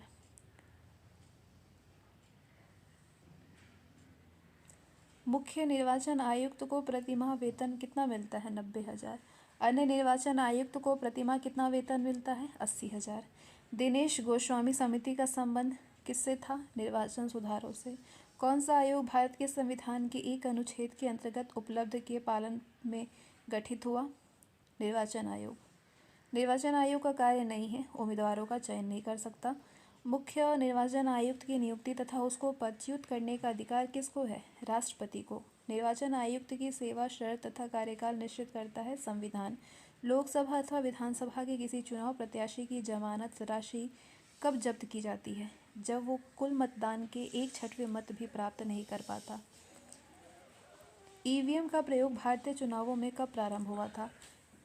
1997 में। नेक्स्ट टॉपिक है केंद्र राज्य संबंध। संघ सूची, राज्य सूची तथा समवर्ती सूची का विस्तृत उल्लेख संविधान की किस अनुसूची में किया गया है? 7वीं में। सरकारीय आयोग की सिफारिशों का संबंध किससे है? केंद्र और राज्यों के बीच संबंधों से। केंद्र राज्य संबंध पर 1971 में राज्य मन्नार समिति किस राज्य के द्वारा गठित की गई थी? तमिलनाडु के द्वारा। भारतीय संविधान में राज्य की शक्तियाँ एवं कार्य किस प्रकार से विभाजित किए गए? 3 सूचियों में। केंद्र तथा राज्य के मध्य शक्तियों के वितरण के लिए भारत का संविधान 3 सूचियों में प्रस्तुत करता है। तो कौन से 2 अनुच्छेद शक्तियों के वितरण को विनियमित करते हैं? अनुच्छेद 245 और 46। भारतीय संविधान में अवशिष्ट अधिकार किसके पास है? केंद्र के पास। अवशिष्ट विषयों पर विधि निर्माण का अधिकार किसे प्राप्त है? संघ को। किन स्थितियों में संसद राज्य सूची के विषयों पर विधि निर्माण कर सकती है? अंतर्राष्ट्रीय संधि व समझौते को लागू करने हेतु। क्या भारतीय संघ का कोई राज्य किसी विदेशी राष्ट्र या अंतर्राष्ट्रीय संगठन से ऋण ले सकता है? नहीं। भारतीय संविधान में अवशिष्ट अधिकारों को संघीय सरकार को दिया गया है। समवर्ती सूची में लिखे विषयों पर अधिनियम बनाने का अधिकार किसके पास है? राज्य और संघ के पास है। पंचायती राज विषय है राज्य की सूची में। भूमि सुधार किसके विषय के अंतर्गत है? राज्य सूची के। आर्थिक नियोजन विषय है समवर्ती सूची का। कौन सा विषय समवर्ती सूची में है? शिक्षा। शिक्षा किस में है? किस सूची में अंतर्गत आता है? शिक्षा जो है समवर्ती सूची में है। भारतीय संविधान की 7वीं अनुसूची के अंतर्गत संघ सूची में किसका उल्लेख नहीं है? गैस का। भारतीय संविधान की 7वीं अनुसूची के अंतर्गत राज्य सूची में किसका उल्लेख नहीं है? वन का। कौन सा विषय संघ सूची के अंतर्गत समाविष्ट है? जनगणना। शिक्षा किस सूची के अंतर्गत आता है? समवर्ती सूची के अंतर्गत। कौन सा राज्य सूची में नहीं है? राज्य सूची में सुरक्षा नहीं है। सामाजिक सुरक्षा एवं सामाजिक बीमा विषय है समवर्ती सूची का। शिक्षा को किस संविधान संशोधन के द्वारा राज्य सूची से हटाकर के संवर्ती सूची में शामिल किया गया था? 42वें संविधान संशोधन के द्वारा। संवर्ती सूची का विषय नहीं है समाचार पत्र। रेलवे पुलिस किस सूची में है? राज्य सूची में है। विवाह, संविदा, श्रम, कल्याण, बीमा, आर्थिक व सामाजिक योजना जैसे विषय किस सूची के अंतर्गत आते हैं? संवर्ती सूची के अंतर्गत। मुद्रा, प्रतिरक्षा, बैंक, प्रादेशिक मामले, डाकतार, नागरिकता आदि विषय किस सूची में रखे गए हैं? संघ सूची में। पुलिस, न्याय, स्थानीय स्वशासन, स्वास्थ्य, कृषि, सिंचाई आदि विषयों को किस सूची में रखा गया है? राज्य सूची में। विधायी शक्तियों की संघीय सूची में समाविष्ट किसी विषय के संबंध में भारत के उच्चतम न्यायालय के अधिकार क्षेत्र बढ़ाने का अधिकार दिया गया है किसको? संसद को। अंतर्राष्ट्रीय संधियों के भारत के किसी भाग अथवा संपूर्ण भारत में लागू करने के लिए संसद कोई भी कानून बना सकती है बिना किसी राज्य की सहमति से। संवर्ती सूची में कौन सा विषय है? श्रम कल्याण। संविधान की राज्य सूची में कौन सा विषय नहीं है? बीमा नहीं है। नेक्स्ट टॉपिक है राजभाषा। संविधान की कौन सी अनुसूची में क्षेत्रीय भाषाओं का उल्लेख है? 8वीं अनुसूची में।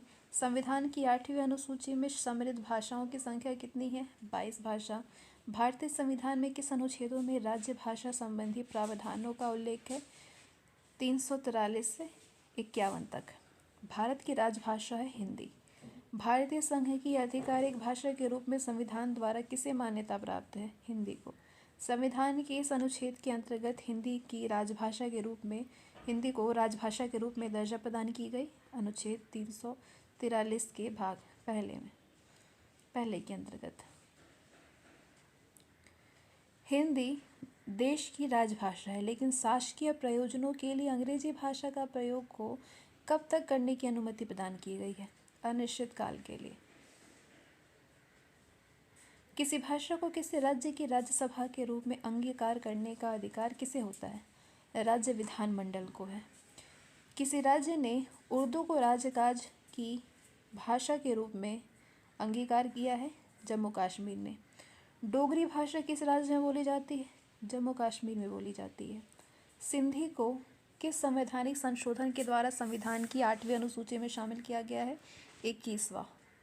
भारतीय संविधान के अनुच्छेद 344 के तहत प्रथम राजकीय भाषा आयोग का गठन हुआ था 1955 में बीजी खेर की अध्यक्षता में। संविधान के किस अनुच्छेद में ये व्यवस्था किया गया कि प्रत्येक राज्य शिक्षा के प्राथमिक स्तर पर मातृभाषा में शिक्षा की पर्याप्त सुविधाओं को उपलब्ध कराने का प्रयास करेगा? अनुच्छेद 350 ए में ये व्यवस्था की गई है। किस संविधान संशोधन के द्वारा भारतीय संविधान को 8वीं अनुसूची में बोडो, डोगरी, संथाली और मैथिली भाषाओं का समावेश किया गया? 52वां संविधान संशोधन द्वारा। 92वें संविधान संशोधन के द्वारा। किस भाषा को संविधान की 8वीं अनुसूची में शामिल किया गया? मिजो को। भारत के किस राज्य में उर्दू भाषा राजभाषा का दर्जा प्रदान किया गया है? उर्दू को। भारत के किस राज्य में उर्दू को प्रथम राजभाषा का दर्जा प्रदान किया गया है? जम्मू कश्मीर में। नेक्स्ट टॉपिक है आपात उपबंध। भारत के संविधान के अंतर्गत कितने प्रकार की आपातकालीन व्यवस्थाओं पर विचार किया जा सकता है? 3 प्रकार की। संविधान के किस अनुच्छेद के तहत राष्ट्रीय आपातकाल की उद्घोषणा राष्ट्रपति करता है? अनुच्छेद 352 के तहत। देश में पहली बार राष्ट्रीय आपातकाल की घोषणा कब की गई थी? 26 अक्टूबर 1962 में की गई थी। देश में दूसरी बार राष्ट्रीय आपातकाल की घोषणा कब की गई? पहली बार तो 1962 में 26 अक्टूबर को की गई, दूसरी बार 3 दिसंबर 1971 में की गई। तीसरी बार राष्ट्रीय आपातकाल की घोषणा कब की गई? 25 जून 1975 को। तीसरी बार राष्ट्रीय आपातकाल की उद्घोषणा राष्ट्रपति ने किस आधार पर की थी? आंतरिक अशांति के आधार पर। प्रथम राष्ट्रीय आपातकाल की उद्घोषणा के समय देश के राष्ट्रपति कौन थे? Doctor S Radhakrishnan. राष्ट्रीय आपातकाल की उद्घोषणा को संसद के समक्ष उसकी स्वीकृति हेतु रखा जाना आवश्यक है 1 महीने के अंदर। राष्ट्रीय आपातकाल की अधिकतम अवधि सीमा है? कोई सीमा नहीं है, कोई समय सीमा नहीं है। राष्ट्रीय आपातकाल में संविधान की संघीय प्रकृति का क्या होता है? वैसे ही बनी रहती है। राष्ट्रपति राष्ट्रीय आपातकाल की घोषणा कर सकते हैं जब उन्हें ऐसा करने के लिए केंद्रीय कैबिनेट का लिखित निर्णय प्राप्त हो। संविधान के किस अनुच्छेद के तहत राज्यों में संवैधानिक तंत्र के विफल होने पर राष्ट्रीय शासन लागू किया जाता है? अनुच्छेद 356 के तहत। किसी राज्य में राष्ट्रपति शासन की उद्घोषणा किस व्यक्ति के प्रतिवेदन मिलने पर राष्ट्रपति करता है? राज्य की राज्यपाल के। राज्य में राष्ट्रपति शासन से तात्पर्य राज्य में कितने शासन से है? किसके शासन से है? राज्य के राज्यपाल के। किसी राज्य में राष्ट्रपति शासन के लागू हो जाने पर किन कृत्यों के अलावा राज्य प्रशासन के सभी कृत्य संघीय नियंत्रण में आ जाते हैं? न्यायिक। प्रथम बार राष्ट्रपति शासन कब लागू किया गया? 20 जून 1951 को। प्रथम बार राष्ट्रपति शासन किस राज्य में लागू किया गया? पंजाब के पंजाब में लागू किया गया। अब तक किस राज्य में सर्वाधिक लंबी अवधि के लिए राष्ट्रपति शासन लागू रहा है? जम्मू कश्मीर में। संविधान सभा के किस अनुच्छेद के आधार पर राष्ट्रपति देश में वित्तीय आपातकाल की घोषणा करता है? अनुच्छेद 360 के अंतर्गत। कौन सी ऐसी आपातकाल की स्थिति है जिसकी घोषणा अभी तक भारत में नहीं की गई है? वित्तीय आपात की स्थिति। भारत में वित्तीय आपातकाल की घोषणा आज तक कितनी बार की गई है? कभी नहीं किया गया है। नेक्स्ट टॉपिक है जम्मू कश्मीर राज्य विशेष प्रावधान। भारतीय संविधान में अनुच्छेद 370 का संबंध है जम्मू कश्मीर राज्य से। भारतीय संविधान इस आर्टिकल से और इस टॉपिक से आप करंट से ज़रूर अपडेट रहिएगा। भारतीय संविधान का यहाँ पे सिर्फ आपको एक फैक्ट मिलेंगे। कौन सा अनुच्छेद जम्मू कश्मीर राज्य को विशेष दर्जा देता था? अनुच्छेद 370। संविधान की धारा 370 किस राज्य पर लागू होती थी? जम्मू कश्मीर में। जम्मू कश्मीर के संविधान को कब अंगीकृत किया गया था? 1957 में। जम्मू कश्मीर के संविधान में संशोधन करने का अधिकार है राज्य विधानमंडल को। जम्मू कश्मीर का सदर रियासत पदनाम कब बदल करके राज्यपाल कर दिया गया? 1965 में। भारतीय संविधान में कश्मीर को विशेष राज्य का दर्जा देने का अभिप्राय है कि कश्मीर का अलग संविधान हो। जम्मू कश्मीर के मुख्यमंत्री की कार्यावधि होती है 6 महीने। भारतीय संविधान के आर्टिकल 370 में उपबंध किया गया है जम्मू और कश्मीर के लिए अस्थायी प्रावधानों का। अब किस भारतीय राज्य का अपना भी संविधान है? जम्मू कश्मीर का। राजनीतिक दल। भारत में दलीय व्यवस्था किस प्रकार की है? बहुदलीय। लोकतंत्र का कार्य संचालन किसके अभाव में असंभव है? राजनीतिक दल के। किसी राजनीतिक दल को राष्ट्रीय दल अथवा प्रादेशिक दल के रूप में मान्यता कौन देता है? निर्वाचन आयोग। किसी राजनीतिक दल को राष्ट्रीय दल के रूप में मान्यता दी जाती है जब उसे 4 या अधिक राज्यों में राज्य स्तरीय राजनीतिक दल के रूप में मान्यता दी गई हो। भारत में कोई भी राजनीतिक दल राष्ट्रीय दल के रूप में मान्यता प्राप्त कर सकता है यदि वो राज्य स्तर का दल है कम से कम 4 राज्यों में। किसी भी राजनीतिक दल को राष्ट्रीय दल के रूप में तभी मान्यता प्राप्त हो सकती है जबकि आम चुनाव में उसे कम से कम 4 राज्यों में कुल कितना प्रतिशत मतदान प्राप्त हो? 4%। भारत में एक राष्ट्रीय दल के रूप में मान्यता प्राप्त करने के लिए किसी दल को कम से कम कितने मत प्राप्त होना चाहिए? 4% वैध मत 4 अथवा अधिक राज्यों में। कांग्रेस का चुनाव चिन्ह है पंजा। भारतीय जनता पार्टी का चुनाव चिन्ह कमल है। धनुष और तीर किसका निशान है? झारखंड मुक्ति मोर्चा का। भारतीय कम्युनिस्ट पार्टी यानी सीपीआई का अस्तित्व किस वर्ष हुआ था? 1921 में। मुस्लिम लीग की स्थापना कब हुई थी? 1906 में। किसी मान्यता प्राप्त राजनीतिक दल का चुनाव आयोग के द्वारा चुनाव चिन्ह के आवंटन के निर्णय के विरुद्ध कहाँ पे अपील की जा सकती है? सर्वोच्च न्यायालय में। किसी राजनीतिक दल का चुनाव चिन्ह 1952 के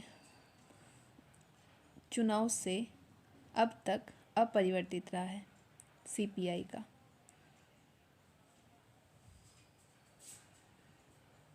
नेक्स्ट,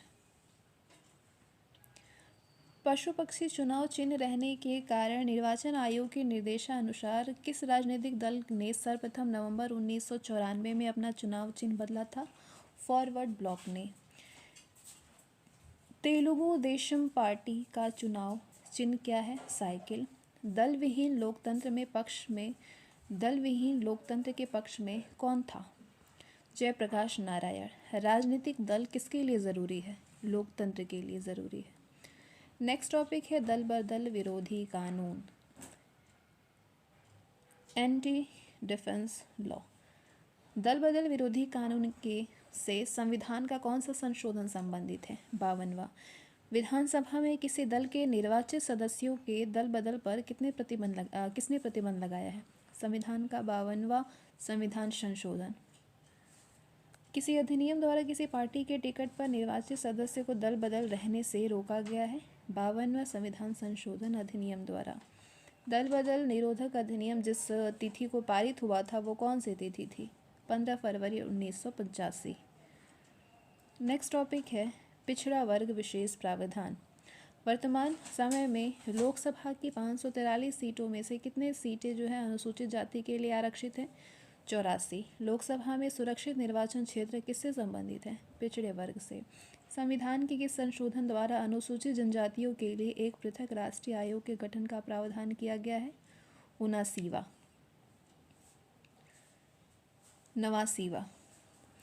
राष्ट्रपति लोकसभा में अंग्ल भारतीय समुदाय के कितने व्यक्तियों को प्रतिनिधित्व न होने की स्थिति में मनोनीत कर सकता है? 2 प्रतिनिधियों को। राज्यपाल विधानसभा में अंग्ल भारतीय समुदाय के कितने व्यक्तियों को प्रतिनिधित्व न होने की स्थिति में मनोनीत कर सकता है? 1 को। भारतीय संविधान में अल्पसंख्यकों को मान्यता किस आधार पर दी गई है? कुल जनसंख्या के साथ उस वर्ग की जनसंख्या के अनुपात में। पिछड़ा वर्ग आयोग का गठन कौन करता है? राष्ट्रपति। प्रथम पिछड़ा वर्ग आयोग का गठन कब किया गया था? 1953 में। प्रथम पिछड़ा वर्ग आयोग के अध्यक्ष कौन थे? काका कालेकर थे। मंडल आयोग का संबंध था पिछड़ी जातियों से। मंडल कमीशन ने पिछड़े वर्ग के लिए कितना प्रतिशत आरक्षण दिया था?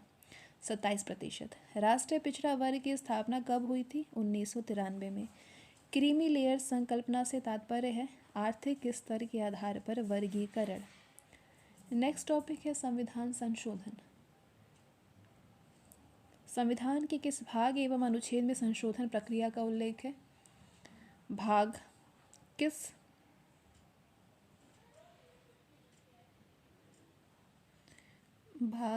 20 अनुक्रमांक 368। संविधान के भाग 20वें अनुक्रमांक 368 में संशोधन प्रक्रिया का उल्लेख है। भारतीय संविधान में संशोधन होता है धारा 368 के अनुसार। संविधान संशोधन कितने प्रकार से किया जा सकता है? 3 प्रकार से। संविधान संशोधन हेतु विधेयक सर्वप्रथम कहाँ प्रस्तुत किया जाता है? संसद में। संविधान संशोधन के लिए विधेयक को संसद के किस सदन में पेश किया जाता है? किसी भी सदन में। भारतीय संविधान की अधिकांश भाग संशोधित किया जा सकता है अकेले संसद के द्वारा। क्या राज्य विधानमंडल संविधान संशोधन प्रक्रिया को प्रारंभ कर सकता है? नहीं। भारत के संविधान में संशोधन नहीं किए जा सकते हैं जनमत संग्रह से। संविधान में प्रथम संशोधन कब किया गया? 1951 में। प्रथम संवैधानिक संशोधन अधिनियम कब बना था? 1951 में। प्रथम संवैधानिक संशोधन अधिनियम किससे संबंधित था? कुछ राज्यों के कृषि भूमि सुधार से। किस संशोधन द्वारा नागालैंड को राज्य का दर्जा प्रदान किया गया? 13वां को। किस संविधान संशोधन के द्वारा पंजाब राज्य को पुनर्गठित करके पंजाब तथा हरियाणा राज्य के एवं चंडीगढ़ केंद्र शासित प्रदेश की स्थापना की गई? 18वां संविधान संशोधन के द्वारा हरियाणा राज्य एवं चंडीगढ़ और पुनर्गठित करके पंजाब राज्य को पुनर्गठित करके पंजाब और हरियाणा राज्य एवं चंडीगढ़ केंद्र शासित प्रदेश की स्थापना की गई। संविधान की 8वीं अनुसूची में सिंधी भाषा को किस संवैधानिक संशोधन के द्वारा शामिल किया गया? 21वां। किस संवैधानिक संशोधन अधिनियम द्वारा मेघालय राज्य की स्थापना की गई? 22वें। किस संवैधानिक संशोधन अधिनियम के द्वारा लोकसभा सीटों की अधिकतम संख्या 545 निर्धारित की गई? 31वां संवैधानिक संशोधन अधिनियम द्वारा सिक्किम को भारतीय संघ के सह राज्य का दर्जा किस संशोधन के द्वारा प्रदान किया गया? 35वें। सिक्किम को पूर्णतः राज्य का दर्जा किस संवैधानिक संशोधन अधिनियम द्वारा दिया गया? 36वें। किस संवैधानिक संशोधन अधिनियम द्वारा राज्य लोक सेवा आयोग के अध्यक्ष एवं सदस्यों की सेवानिवृत्ति की आयु सीमा 60 वर्ष से बढ़ा करके 62 वर्ष कर दी गई है? 41वां संविधान संशोधन द्वारा। किस संवैधानिक संशोधन अधिनियम को लघु संविधान कहा गया है? 42वें। भारतीय संविधान की प्रस्तावना में समाजवादी तथा धर्मनिरपेक्ष शब्द जोड़े गए हैं 42वें संविधान संशोधन द्वारा। शिक्षा को किस संविधान के द्वारा राज्य सूची से समवर्ती सूची में लाया गया? 42वें संविधान संशोधन के द्वारा।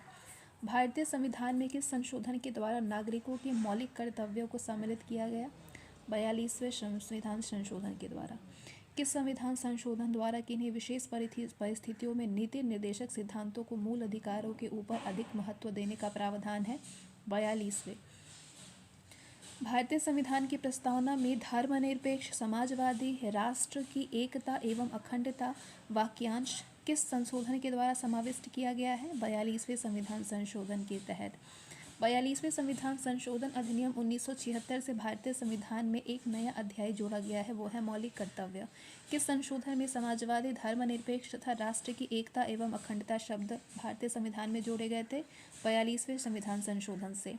किस संविधान संशोधन अधिनियम द्वारा स्वतंत्रता के मौलिक अधिकारों की संख्या 7 से घटा करके 6 कर दिया गया?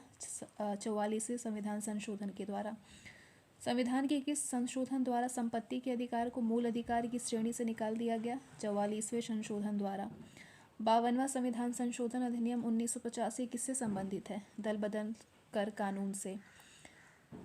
52वें संविधान संशोधन अधिनियम 1985 किससे संबंधित है? तो 52वां संविधान संशोधन 1985 दल बदल कर कानून रोक से संबंधित है और 52वां संविधान संशोधन 1985 दल बदल तथा अनर्हताएं से भी संबंधित है। वो संवैधानिक संशोधन कौन सा है जिसके द्वारा राजनीतिक दल बदल पर प्रतिबंध लगा दिया गया था? 1985 का 52वां संशोधन। किस संविधान संशोधन द्वारा अरुणाचल प्रदेश को राज्य का दर्जा प्रदान किया गया? 55वां संविधान संशोधन के द्वारा। किस संवैधानिक संशोधन के द्वारा गोवा को राज्य का दर्जा प्रदान किया गया है? 56वें संविधान संशोधन के द्वारा। भारतवर्ष में मताधिकार की आयु किस ढंग से 21 वर्ष से घटा करके 18 वर्ष किया गया? संविधान संशोधन के द्वारा किया गया। किस संविधान संशोधन द्वारा मताधिकार की आयु 21 वर्ष से 18 वर्ष की गई? तो 61वें संविधान संशोधन द्वारा किया गया। भारतीय संविधान के संशोधनों में से कौन सा संशोधन केंद्रीय मंत्रिमंडल के आकार को सीमित करता है? 91वां संशोधन जो है ये केंद्रीय मंत्रिमंडल के आकार को सीमित करता है। 91वां संविधान संशोधन विधेयक मंत्रिपरिषद को कितना प्रतिशत तक सीमित करने के लिए जारी किया गया है? तो 15% तक सीमित करने के लिए जारी किया गया है 91वां संविधान संशोधन विधेयक मंत्रिपरिषद। 42वें संविधान संशोधन के द्वारा जोड़ा गया नया अनुच्छेद संबंधित है मूल कर्तव्यों से। संवैधानिक संशोधन में से कौन से राज्यों से निर्वाचित होने वाले लोकसभा के सदस्यों की संख्या में वृद्धि करने से संबंधित है? तो 7वां और 31वां। भारतीय संविधान के किस संशोधन के द्वारा राष्ट्रपति को कोई भी मामला मंत्रिपरिषद द्वारा पुनर्विचार किए जाने के लिए वापस भेजने का अधिकार दिया गया है? 44वें को। भारत के संविधान में मौलिक कर्तव्य किस संविधान संशोधन द्वारा जोड़ा गया था? 42वें संविधान संशोधन के द्वारा जोड़ा गया था। 14 अगस्त 2007 को संसद द्वारा संविधान संशोधन में संशोधन के उपरांत अब अनुसूचित जाति की सूची में जातियों की संख्या कितनी है? 1206 है। भारत के संविधान के 44वें संशोधन द्वारा किस अधिकार को मौलिक अधिकार की श्रेणी से हटा दिया गया? संपत्ति के अधिकार को। कौन से संवैधानिक संशोधन राज्यों में चुने जाने वाले लोकसभा के सदस्यों की संख्या बढ़ाने से संबंधित है? 7वां और 21वां। किस संशोधन विधेयक द्वारा भारतीय संविधान में नागरिकों के मूल कर्तव्यों को शामिल किया गया है? 42वां संविधान संशोधन। भारतीय संविधान के किस संशोधन द्वारा स्पष्ट रूप से ये व्यवस्था की गई है कि भारत के राष्ट्रपति मंत्रिपरिषद की सलाह को मानने के लिए बाध्य है?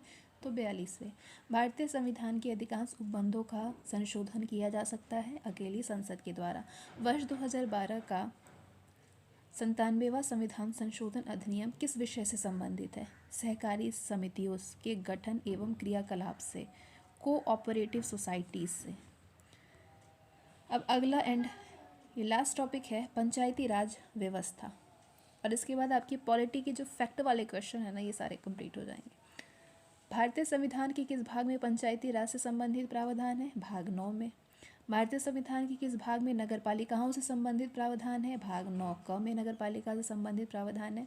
संविधान के किस भाग में ग्राम पंचायतों की स्थापना की बात कही गई है? भाग 4 में किया गया है। भारतीय संविधान के अनुच्छेदों में से कौन सा अनुच्छेद राज्य सरकारों को ग्राम पंचायतों को संगठित करने का निर्देश देता है? अनुच्छेद 40। संविधान की 11वीं अनुसूची में सम्मिलित है पंचायतों का कार्यक्रम। पंचायती राज प्रणाली किस पर आधारित है? सत्ता के विकेंद्रीकरण पर। पंचायती राज पंचायती राज क्या प्रदान करता है? स्थानीय स्तर पर लोकतांत्रिक प्रशासन। पंचायती राज का प्रधान लक्ष्य है ग्रामवासियों में शक्ति का विकेंद्रीकरण करना। पंचायती राज का मुख्य उद्देश्य है जनता को विकासमूलक प्रशासन में भागीदारी योग्य बनाना।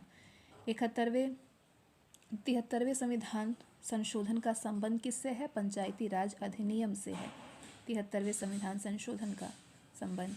और 73वें संविधान संशोधन संबंधित है पंचायती राज प्रणाली से। कई प्रकार से क्वेश्चन बन जाते हैं। भारत में किसके अंतर्गत पंचायती राज प्रणाली की व्यवस्था की गई है? नीति निर्देशक सिद्धांत के अंतर्गत। किस संवैधानिक संशोधन द्वारा भारतीय राज संस्थाओं को संवैधानिक दर्जा प्रदान किया गया है?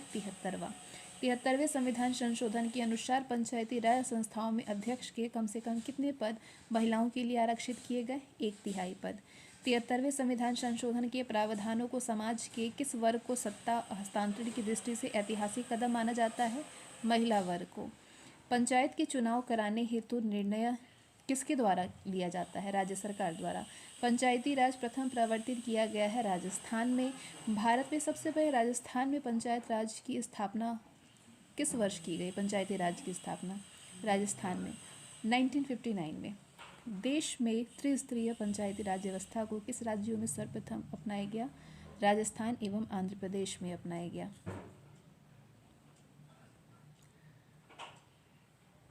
भारत में पंचायती राज व्यवस्था सर्वप्रथम राजस्थान और कहाँ पे आरंभ की गई? आंध्र प्रदेश में। प्रथम पंचायती राज व्यवस्था का उद्घाटन पंडित जवाहरलाल नेहरू के द्वारा 2 अक्टूबर 1959 को कहाँ पे किया गया था? नागौर में। देश के ग्रामीण क्षेत्र के सामाजिक एवं सांस्कृतिक उत्थान के लिए सामुदायिक विकास कार्यक्रम कब प्रारंभ किया गया? 2 अक्टूबर 1952 में। सामुदायिक विकास कार्यक्रम का मुख्य उद्देश्य था विकास में जनता का सहयोग सुनिश्चित करना। भारत सरकार के द्वारा सामुदायिक विकास योजना की शुरुआत की गई थी 2 अक्टूबर 1953 को। सामुदायिक विकास कार्यक्रम की असफलता का कारण है अशिक्षा। भारत में पंचायती राज प्रणाली का शुभारंभ कब और कहाँ पे हुआ था? 2 अक्टूबर 1959 में नागौर में हुआ था। 1957 में किस समिति ने भारत में त्रिस्तरीय पंचायती राज की सर्वप्रथम सिफारिश की थी? बलवंत राय मेहता समिति ने। प्रजातांत्रिक विकेंद्रीकरण पर्याय है पंचायती राज का। पंचायती राज प्रणाली कहाँ पे नहीं है? अरुणाचल प्रदेश में। पंचायती राज प्रणाली में ग्राम पंचायत का गठन होता है ग्राम स्तर पर। भारत में सही मायने में स्वशासन का जनक किसे कहा जाता है? लॉर्ड रिपन को कहा जाता है। पंचायती राज संस्थाओं के उच्चतम स्तर पर कौन है? जिला परिषद है पंचायती राज संस्थाओं के उच्चतम स्तर पर। और इसी के साथ आपका जो पॉलिटी है वो ख़त्म होता है। और यहाँ से पॉलिटी के यहाँ से बहुत सारे प्रश्न हमेशा ही देखने को मिलते हैं। So very very important classes. और इसके पहले पार्ट भी आपको डिस्क्रिप्शन में मिल जाएंगे, उसे भी ज़रूर से देख लीजिएगा अगर आपने अब तक नहीं देखा है तो। So thanks for watching this video. Bye.